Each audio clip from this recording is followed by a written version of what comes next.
เป็นสงครามเมื่อได้เข้ากฎหมายมาเลที่วัดเจดีย์หลวงเป็นงานคนมาลองหมอกค่ะเมื่อเป็นว่าสุดท้ายค่ะเนาะเมื่อก็ก้นน้ำค่ะมาเอาปกติตั้งในทำการค่ะเข้าไปดูข้างในเมื่อได้ก็ก้นขึ้นอ่ะค่ะเนาะไม่ได้เป็นวันกับลือสุดหรอกค่ะ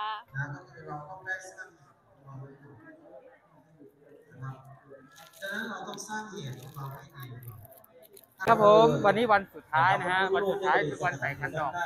วันสุดท้ายวันที่2 มิถุนายนนะจะมาดูว่าคนเยอะแค่ไหนตามพระเจ้าของแสนหาถือว่าเป็นพระพุทธรูปนะครับที่มีความสำคัญ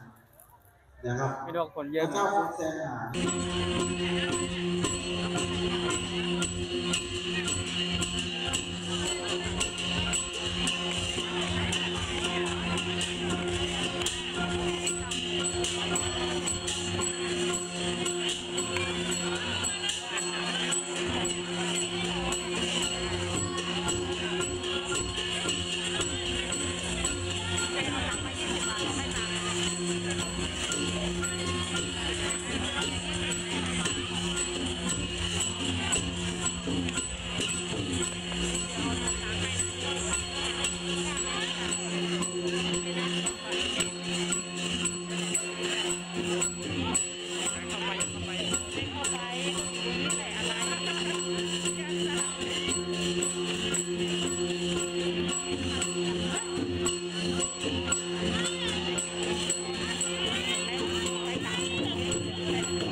จำเจอหนึ่งลูกผมป้อมเมียนก็หือ ในนั้นแบบไรเดียมหัวจำเป็นสีเหลืองนี่ก็แล้วอ่ะทำเยอะนะมันแล้วอ่ะเป็นที่กัดเลย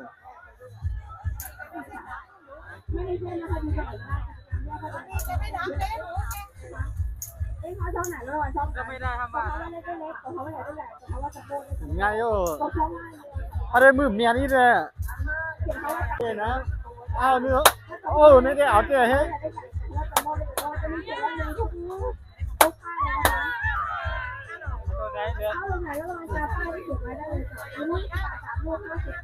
อันนี้มือเมียนใหญ่สมมุติน่ะ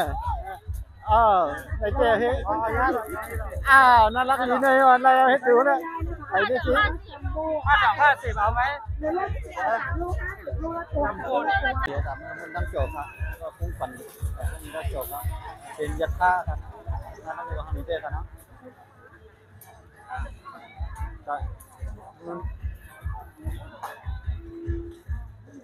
แต่ถึงมือเป็นหลอนด้วยครับนี่ถ้าใครขึ้นขี่ว่ามันก็ลงขี่เนี่ยถ้าคุณก็ลงขี่ได้ขึ้นเลยด้วยนะ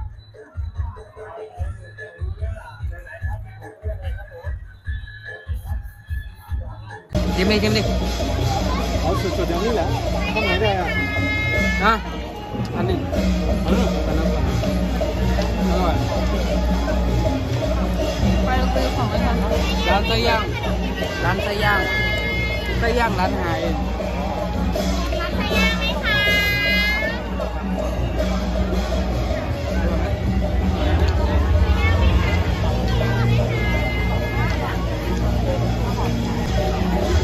ไส้ย่าง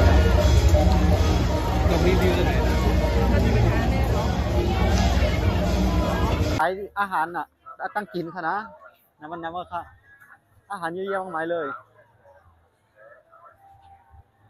เรือนในกล่อมยำกินท่านเลยนะครับอันนี้ของกินเป็นขนุนนะครับ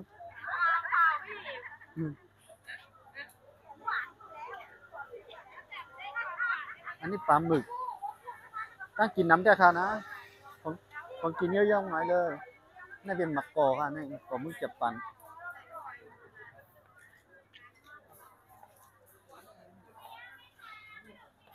อันนี้เป็นผัดไทยเส้นหมี่เยอะแยะมากมายครับ